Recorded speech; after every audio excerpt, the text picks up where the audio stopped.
السلام علیکم. اپنے پچھلے ولاگ میں بھی ہم نے بات کی تھی وکلا تحریک کے حوالے سے، آئینی ترامیم کے حوالے سے. وکلا تحریک جو پاکستان نے آخری بڑی وکلا کی تحریک دیکھی تھی، وہ دیکھی تھی 2007 میں، اور اس وقت یہ ایک کامیاب تحریک تھی. اور وکلا کا جو مطالبہ تھا سب سے بڑا افتخار چودھری کی بحالی کا، وہ اس میں کامیاب ہو گئے تھے. اس میں ہمارے معزز جسٹس اطہر من اللہ بھی شامل تھے. افتخار چودھری صاحب کے بڑے قریب تھے. ویسے تو فائز عیسیٰ صاحب کو بھی اپوائنٹ کیا تھا انہوں نے ہی، لیکن بہرحال حالات کے ساتھ یہ جذبات اور یہ سارے آپ کے جو سٹینڈ ہوتے ہیں، آپ کے نظریات ہوتے ہیں پاکستان میں، وہ بدلتے رہتے ہیں. بظاہر تو ایسے لگ رہا ہے کہ ترمیم بڑی مشکل میں ہے. دونوں سائڈز اپنی طرف سے ان کا خیال ہے کہ ہم اس کو، جو اپوزیشن ہے اس کا خیال ہے کہ ہم اس کو منظور نہیں ہونے دیں گے، اور حکومت پیپلز پارٹی اور نون لیگ وہ اس بات پر بضد ہیں کہ نہیں، تھوڑا سا چینج کر کے نا ہم نے ترمیم منظور کروانی ہی کروانی ہے. دیکھتے ہیں کہ پلڑا کس کا بھاری ہوتا ہے. بہرحال ایک علیمہ خان صاحبہ، عمران خان صاحب کی بہن، بڑی بار آپ کو یاد ہوگا کہ جب سے عمران خان صاحب جیل میں ہیں، انہوں نے بڑی بار یہ کہنے کی کوشش کی کہ حامد خان صاحب آپ تحریک کیوں نہیں چلاتے. آبویسلی ان کی بات اس لیے جائز تھی کہ وکلا کی اکثریت انصافی ہو چکی ہے. بہت بڑے بڑے گروپس ہیں اور جو وکلا کے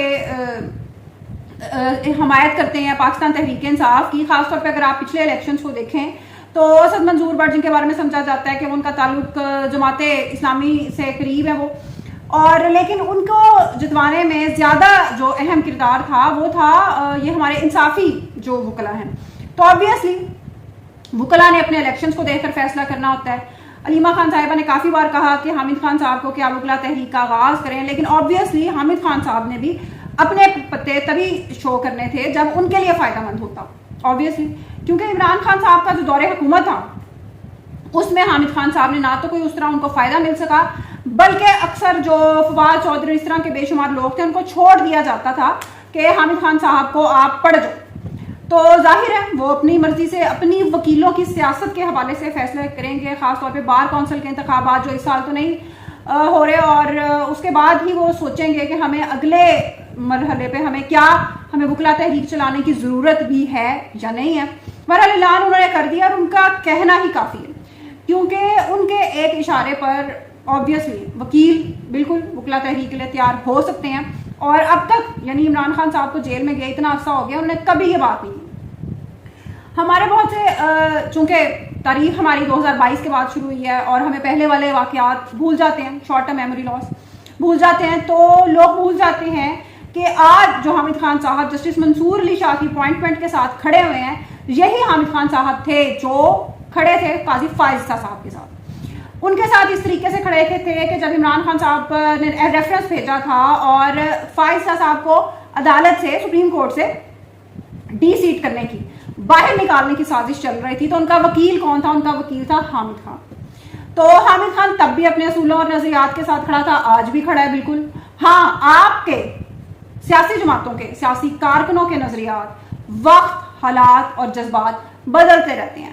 آج حکومت میں جو پارٹی ہیں ان کے حساب سے اسٹیبلشمنٹ ٹھیک ہے، ان کے حساب سے عدلیہ خراب ہے.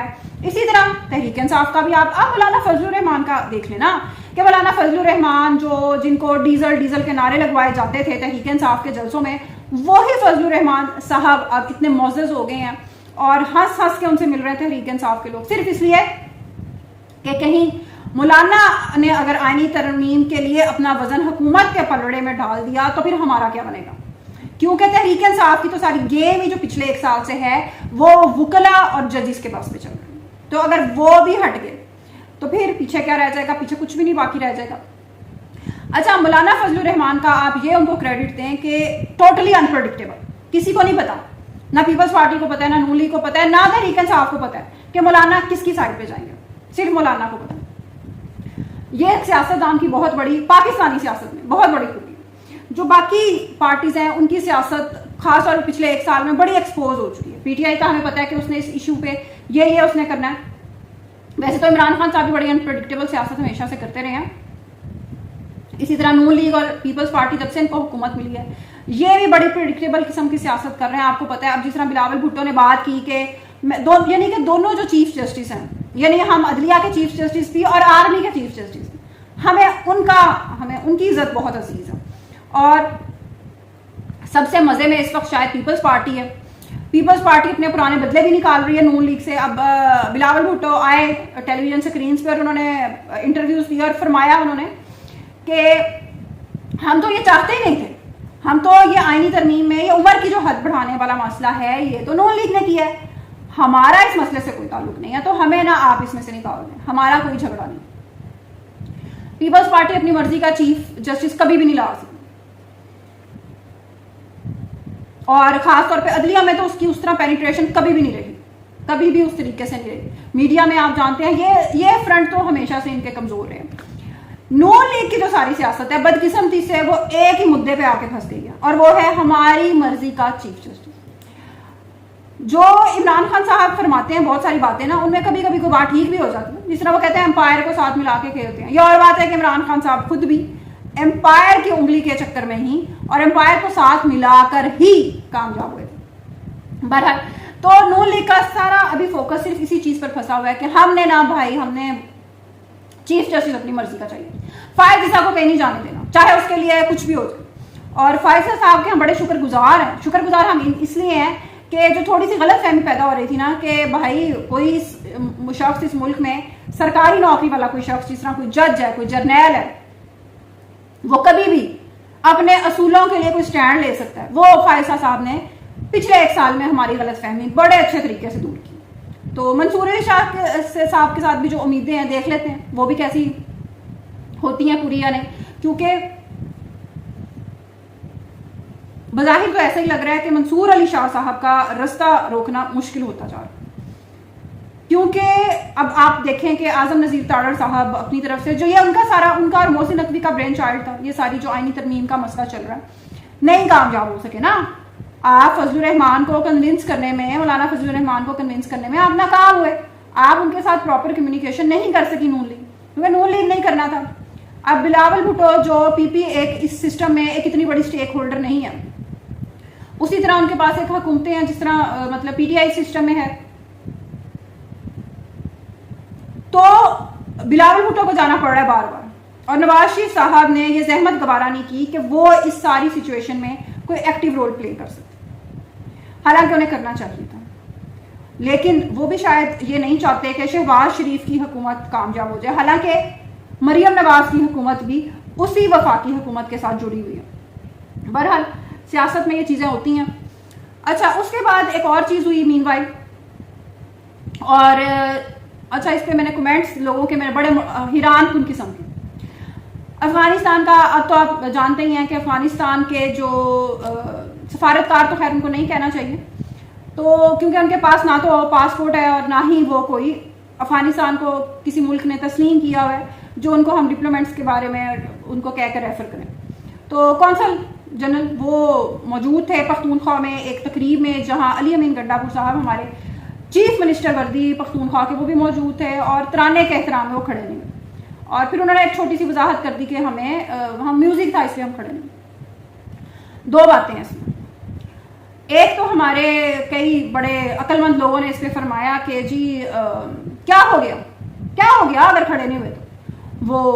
وہ سینما میں بھی جب موویز دیکھتے ہیں تو کئی بار لوگ نہیں کھڑے ہوتے, کیا ہو جاتا ہے قومی ترانے کے احترام. اگر آپ ایک سینما میں لگنے والی مووی سے پہلے کھڑے ہونے کو اور ایک سفارتی تقریب میں کسی دوسرے ملک میں موجود ہو کر اپنے ملک کی نمائندگی کرنے والے شخص کے کھڑے ہونے کو کمپیئر کر رہے ہیں, تو پھر تو پہلے آپ کی عقل کو پہلے ہی ساتھ سلام. آپ کتنے عقل مند انسان ہیں. سفارتی اداب نا پوری دنیا میں ہوتے ہیں, ایسا نہیں ہوتا کہ کوئی چھوٹا ملک ہے یا کوئی بیچارہ غریب ملک ہے, کوئی امیر ملک ہے تو اس کی کوئی عزت اور احترام زیادہ ہے. تو تھوڑا سا نا ڈپلومیٹک نارمز کے بارے میں بھی تھوڑی سی جانکاری لے لیا کرے, اچھا ہوتا ہے. اور کوئی بڑا کارنامہ نہیں کیا ان 2 لوگوں نے بیٹھ کے, کوئی بڑا کارنامہ نہیں کیا, کوئی اپریشیٹ کرنے والی بات نہیں. پرابلم یہ ہے کہ پختونخوا کی حکومت افغانستان کی حکومت کا اسٹوڈنٹس کا تھریٹ دکھا کے وفاقی حکومت کو تھریٹ کرنا چاہتی ہے. ان کو ابھی یہ سٹینڈ, ان کو ابھی یہ موقف سوٹ کرتا ہے کہ جی ٹھیک ہے, کیا ہو گیا, کوئی بات, کوئی مسئلہ نہیں. اور دوسری طرف جو ہماری وفاقی حکومت ہے وہ بھی جوگی نہیں رہے گی کوئی کہ اس معاملے پر کوئی بڑا سٹینڈ لے سکے. حالانکہ اگر پاکستان افغانستان کی تباہی میں میں ذمہ دار ہے تو افغانستان میں رہنے والے لوگ خود بھی اس کے ذمہ دار ضرور ہیں. سارے لوگ نہیں, سارے لوگ تو کہیں بھی نہیں ہوتے نا, لیکن یہ جو اسٹوڈنٹس ہیں, یہ جو طالبان ہیں, یہ افغانستان میں ہی پیدا ہوئے نا, پلے بڑھے, کہ دنیا کے کسی اور ملک سے تو نہیں آگے نا, اسی ملک کے شہری ہیں. تو ہر چیز پہ اتنا پولیٹیکلی کریکٹ ہونے کی ضرورت نہیں ہوتی, ہو جانا چاہیے, کھڑے ہو جانا چاہیے. جب کسی ملک کی آپ کسی جگہ موجود ہوتے ہیں نا, تو کچھ ڈپلومیٹک نارمس کو فالو کر لینا چاہیے, کوئی مسئلہ نہیں ہوتا. آپ اس حوالے سے کیا سوچتے ہیں کمنٹ سیکشن میں اپنے فیڈ بیک سے ضرور آگاہ کیجیے گا. اللہ حافظ.